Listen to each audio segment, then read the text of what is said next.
आज से संसद के बजट सत्र की शुरुआत हुई। राष्ट्रपति द्रौपदी मुर्मू के अभिभाषण से सत्र शुरू हुआ।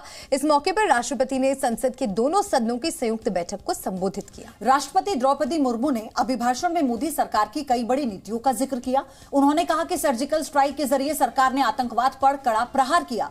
एलओसी से लेकर एलएसी तक हर दुस्साहस का सरकार ने करारा जवाब दिया। संसद के दोनों सदनों की बैठक को संबोधित करते हुए राष्ट्रपति ने देश की विरासत का भी जिक्र किया। उन्होंने कहा कि हमारी विरासत हमें जड़ों से जोड़ती है।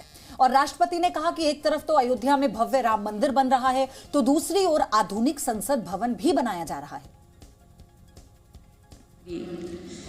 विरासत हमें जोड़ों से जड़ती है और हमारा विकास आसमान को छूने का हौसला देता है। इसीलिए मेरी सरकार ने विरासत को मजबूती देने और विकास को प्राथमिकता देने की राह चुनी। ऑर्गेनिक फार्मिंग करेंगे तो सिर्फ आपकी ही सेहत ही नहीं बल्कि आपके पैसों की सेहत भी अच्छी रहेगी। ऑर्गेनिक फार्मिंग सीखनी है तो फ्रीडम ऐप को अभी डाउनलोड करो। आज एक तरफ देश में अयोध्या धाम का निर्माण हो रहा है तो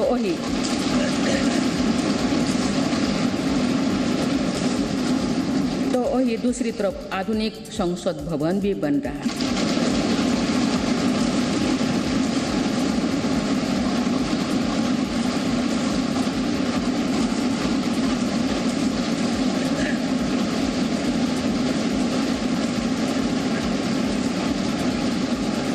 एक तरफ हमने केदारनाथ धाम, काशी विश्वनाथ धाम और महालोक का निर्माण किया, तो वही हर जिलों में हमारी सरकार मेडिकल कॉलेज भी बनवा रही है। और अपने अभिभाषण में राष्ट्रपति द्रौपदी मुर्मू ने भ्रष्टाचार पर करारा प्रहार किया। उन्होंने कहा कि भ्रष्टाचार लोकतंत्र और सामाजिक न्याय का सबसे बड़ा दुश्मन है। राष्ट्रपति द्रौपदी मुर्मू ने सरकार की करप्शन को लेकर उठाए गए कड़े कदमों का जिक्र भी किया और कहा कि भ्रष्टाचार को रोकने के लिए कई कानून बनाए गए हैं। मेरी सरकार का स्पष्ट मत है कि भ्रष्टाचार लोकतंत्र का और सामाजिक न्याय का सबसे बड़ा दुश्मन है। इसलिए बीते वर्ष से भ्रष्टाचार के विरुद्ध निरंतर लड़ाई चल रही है। हमने सुनिश्चित किया है कि व्यवस्था में ईमानदार का सम्मान होगा। भ्रष्टाचारियों के लिए समाज में किसी भी प्रकार की सहानुभूति ना हो, इसके लिए सामाजिक चेतना भी देश में बढ़ रही है। बीते वर्षों में भ्रष्टाचार मुक्त इकोसिस्टम बनाने की दिशा में बेनामी संपत्ति अधिनियम को नोटिफाई किया गया है। आर्थिक अपराध कर फरार हुए अपराधियों की संपत्ति जब्त करने के लिए फजिटिव इकोनॉमिक ऑफेंडर्स एक्ट पारित किया गया है। सरकारी कामों में पक्षपात और भ्रष्टाचार के चलन को भी खत्म करने के लिए प्रभावी सिस्टम बनाया गया है। लोकसभा में वित्त मंत्री ने आर्थिक सर्वेक्षण पेश किया। ये बड़ी खबर आपको बता दें, लोकसभा में वित्त मंत्री ने आर्थिक सर्वेक्षण पेश किया है, जिसमें उन्होंने संसद में इकोनॉमिक सर्वे पेश किया। फाइनेंशियल ईयर 2024 में 6 से 6.8% जीडीपी ग्रोथ का अनुमान इस सर्वेक्षण में लगाया गया है। और आपको यह भी बता दें कि वित्तीय वर्ष 2024 में रियल जीडीपी ग्रोथ 6.5 का अनुमान है, यानी 6.5% का। और इसी के साथ वित्तीय वर्ष 2023 में 7% जीडीपी ग्रोथ का अनुमान है। तो आपको बता दें कि इकोनॉमिक सर्वे संसद के दोनों सदनों में पेश किया जाता है। इकोनॉमिक सर्वे बजट से पहले ही पेश किया जाता है और ये एक तरह का फाइनेंशियल डॉक्यूमेंट होता है, लेखा जोखा होता है कि पूरे साल में किस तरह से खर्च हुआ, कितना फायदा हुआ देश को। और जो तमाम पॉइंट्स है, जो इम्पोर्टेंट पॉइंट्स है, वो रखे जा चुके हैं आर्थिक सर्वेक्षण के जरिए। ये आपको हम जानकारी उसकी दे रहे हैं। रियल जीडीपी ग्रोथ 6.5% का अनुमान लगाया गया है। वित्त वर्ष 23 में 7% की जीडीपी ग्रोथ सामने रखी गई है। जो शुभ संकेत हैं वो भी हम आपको दिखा रहे हैं ग्राफिक्स के जरिए। 2023-24 में आर्थिक सर्वेक्षण 6.5% विकास दर का अनुमान इसमें लगाया गया है। जीडीपी ग्रोथ की जो उम्मीद जताई गई है वो है 11%। साथ ही औसत महंगाई दर का अनुमान 4.5%। तो भारत के ग्रोथ में निजी खपत की अहम भूमिका है और एक्सपोर्ट में और कमी आने का अनुमान है। ये फिलहाल जो संकेत दिए गए हैं इस सर्वेक्षण के जरिए वो आपको हम बता रहे हैं। और इसी के साथ वित्तीय वर्ष 24 में यानी वित्तीय वर्ष 2024 में इसी के साथ नॉमिनल जीडीपी ग्रोथ 11% संभव है।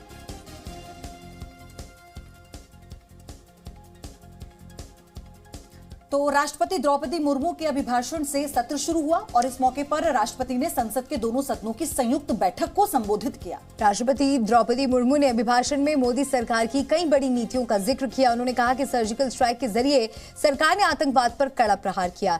एलओसी से लेकर एलएसी तक हर दुस्साहस का सरकार की तरफ से करारा जवाब दिया गया। मैं आज इस सत्र के माध्यम से देशवासियों का आभार व्यक्त करती हूँ कि उन्होंने लगातार 2 बार एक स्थिर सरकार को चुना है। मेरी सरकार ने देश हित को सदैव सर्वोपरि रखा। नीति रणनीति में संपूर्ण परिवर्तन की इच्छा शक्ति दिखाई।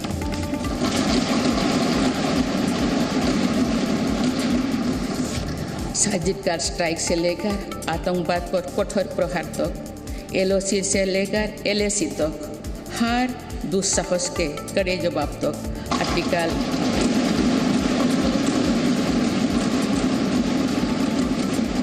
आर्टिकल 370 को हटाने से लेकर 3 तलाक तक मेरी सरकार की पहचान एक निर्णायक सरकार की रही है।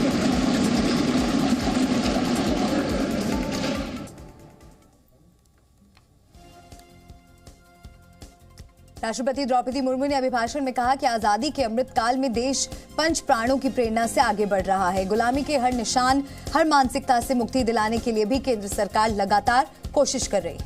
राष्ट्रपति द्रौपदी मुर्मू ने यह भी कहा कि जो कभी राजपथ था अब वो कर्तव्य पथ बन चुका है। अंडमान निकोबार में परमवीर चक्र विजेताओं के नाम पर 21 द्वीपों का नामकरण किया गया है।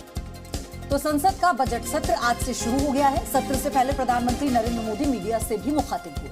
पीएम मोदी ने विपक्ष से अपील करते हुए कहा कि संसद में बहस तर्कपूर्ण होनी चाहिए, जिससे देश के विकास में संसद की भागीदारी दिख सके। प्रधानमंत्री नरेंद्र मोदी ने बजट सत्र की शुरुआत से पहले मीडिया को संबोधित किया। पीएम मोदी ने कहा कि बजट के जरिए आम लोगों की उम्मीदों को पूरा करने की कोशिश की जाएगी।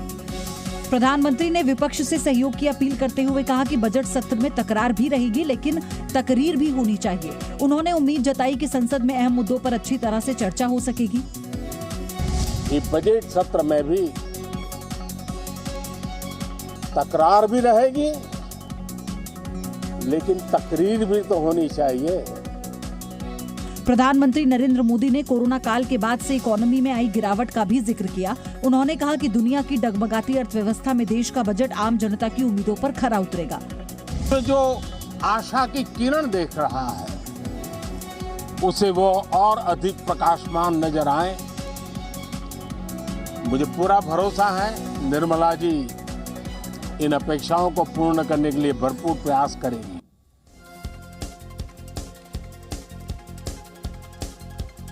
बिहार के सीएम नीतीश कुमार और जेडीयू संसदीय बोर्ड के अध्यक्ष उपेंद्र कुशवाहा अब आर पार के मूड में। दोनों नेता इन दिनों एक दूसरे पर आरोप लगा रहे हैं। उपेंद्र कुशवाहा ने खुद को पार्टी से साइडलाइन किए जाने का आरोप लगाया है, तो नीतीश कुमार ने कहा कि अगर उन्हें ऐसा लगता है तो वो कहीं भी जा सकते हैं।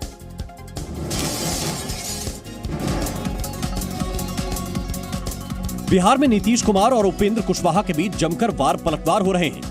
जेडीयू संसदीय दल के अध्यक्ष उपेंद्र कुशवाहा ने एक बार फिर मुख्यमंत्री नीतीश कुमार को निशाने पर लिया। उपेंद्र कुशवाहा ने कहा कि सीएम ने कहा कि मुझे संसदीय बोर्ड का अध्यक्ष के नाम पर झुंझुना पकड़ाया गया।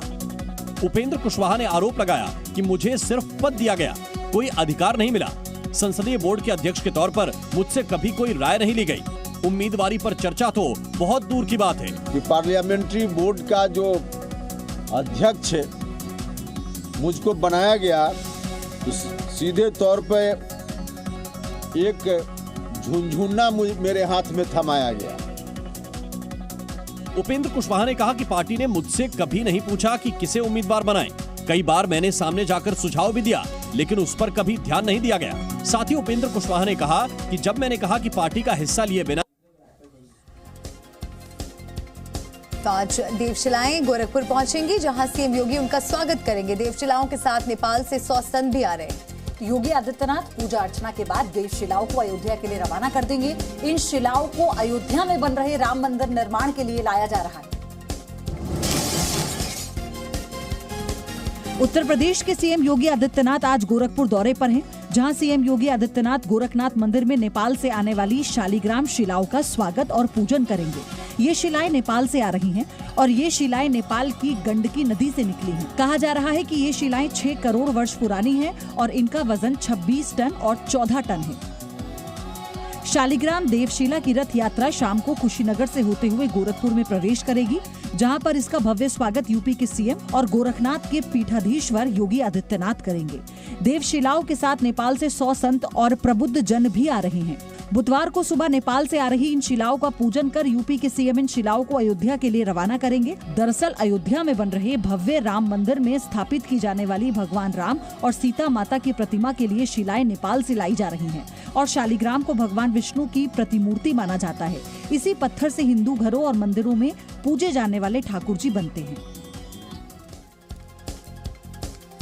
बीसीसी के विवादित डॉक्यूमेंट्री पर भारत को रूस का साथ मिला है। डॉक्यूमेंट्री की रूस ने आलोचना की। रूसी विदेश मंत्रालय की प्रवक्ता ने ब्रिटेन को चेतावनी देते हुए कहा है कि बीबीसी भारत के खिलाफ इंफॉर्मेशन वॉर छेड़ रहा है। बीबीसी डॉक्यूमेंट्री का विवाद थमने का नाम नहीं ले रहा है। बीबीसी डॉक्यूमेंट्री का विवाद अब देश के साथ साथ विदेश तक पहुंच गया है। रूस ने बीबीसी की बैंड डॉक्यूमेंट्री को लेकर भारत का साथ देते हुए ब्रिटेन पर बड़ा हमला बोला है। हमारे भारतीय मित्र पहले ही स्थिति पर टिप्पणी कर चुके हैं। मैं आपका ध्यान इस तथ्य की ओर खींचना चाहता हूं कि ये बीबीसी द्वारा इंफॉर्मेशन वॉर छेड़ने का एक और सबूत है और ये केवल रूस के खिलाफ नहीं बल्कि एक स्वतंत्र नीति का पालन करने वाले अन्य वैश्विक सत्ता केंद्रों के खिलाफ भी है। तो वहीं भारत में विवादित डॉक्यूमेंट्री पर रोक लगाने के खिलाफ पत्रकार एन राम, एडवोकेट प्रशांत भूषण और टीएमसी सांसद महुआ मित्रा ने याचिका दायर की है, जिस पर सुप्रीम कोर्ट 6 फरवरी को सुनवाई करेगा। इस याचिका को लेकर केंद्रीय मंत्री किरण रिजिजू ने ट्वीट करते हुए इसे समय की बर्बादी बताया है। किरण रिजिजू ने ट्वीट करके लिखा कि इस तरह से वे माननीय सर्वोच्च न्यायालय का कीमती वक्त बर्बाद करते हैं, जहां हजारों आम नागरिक न्याय के लिए तारीखों की प्रतीक्षा कर रहे हैं। गोरखनाथ मंदिर की सुरक्षा में तैनात पुलिसकर्मियों पर जानलेवा हमले के दोषी अहमद मुर्तजा को फांसी की सजा सुनाई गई है। अप्रैल 2022 में मुर्तजा ने पीएसी के सिपाहियों पर हमला किया था। यूपी पुलिस के मुताबिक आतंकी मुर्तजा के आईएसआईएस से भी संबंध है। पुलिस कस्टडी में खड़े इस आतंकी का नाम अहमद मुर्तजा है, जिसे एनआईए की अदालत ने फांसी की सजा सुनाई है। पिछले साल 4 अप्रैल को गोरखपुर के गोरखनाथ मंदिर में आतंकी मुर्तजा ने मंदिर की सुरक्षा में तैनात पीएसी के सिपाहियों पर बांके से हमला किया था। साथ ही उनके हथियार छीनने की कोशिश की थी। मुर्तजा पर यूएपीए का केस दर्ज हुआ था और उसे आतंकी माना गया था। अदालत ने इस आतंकी वारदात को देश के खिलाफ जंग छेड़ने का मामला माना और दोषी मुर्तजा को फांसी की सजा दी। यूपी पुलिस के मुताबिक आतंकी मुर्तजा आईएसआईएस का लोन वुल्फ अटैकर था और वो टेरर फाइनेंसेस में एक्सपर्ट भी है। हम लोगों ने काफी डेप्थ में जाके पाया, आईआईटी बॉम्बे का ये पढ़ा हुआ था, इसलिए इसको टेक्नोलॉजी में महारत हासिल थी। पूरे केस की जांच यूपी एटीएस ने की थी, जिसमें ये खुलासा हुआ था कि राइफल छीनने के बाद मुर्तजा अंधाधुंध फायरिंग की प्लानिंग में था। वहीं मुख्यमंत्री योगी आदित्यनाथ ने अवैध धर्मांतरण मामले पर बड़ा हमला बोला है। उन्होंने कहा कि सनातन धर्म के साथ छेड़छाड़ करना मानवता के जीवन के साथ खिलवाड़ करने जैसा है। सीएम योगी ने कहा, अवैध धर्मांतरण की मंशा कभी पूरी नहीं हो सकती। देश और समाज अब जागरूक हो चुका है, उठ खड़ा हुआ है। उत्तर प्रदेश के मुख्यमंत्री योगी आदित्यनाथ पिछले कुछ दिनों से अपने बयानों को लेकर लगातार सुर्खियों में हैं। महाराष्ट्र के दौरे पर गए यूपी के सीएम आदित्यनाथ ने जलगांव में एक जनसभा को संबोधित किया। अपने संबोधन में सीएम योगी आदित्यनाथ ने कहा कि अवैध धर्मांतरण की मंशा कभी नहीं पूरी हो सकती, क्योंकि देश और समाज जागृत हो चुका है। राष्ट्रांतरण की कुत्सित मंशा के साथ भारत के अंदर कार्य करना चाहते हैं, उनकी मंशा कभी सफल नहीं होने वाली है। साथ ही योगी आदित्यनाथ ने राम मंदिर का जिक्र करते हुए कहा कि आज देश में भारत की सोच वाली सरकार आई और अयोध्या में रामलला के भव्य मंदिर का निर्माण हो रहा है। अयोध्या में 500 वर्षों का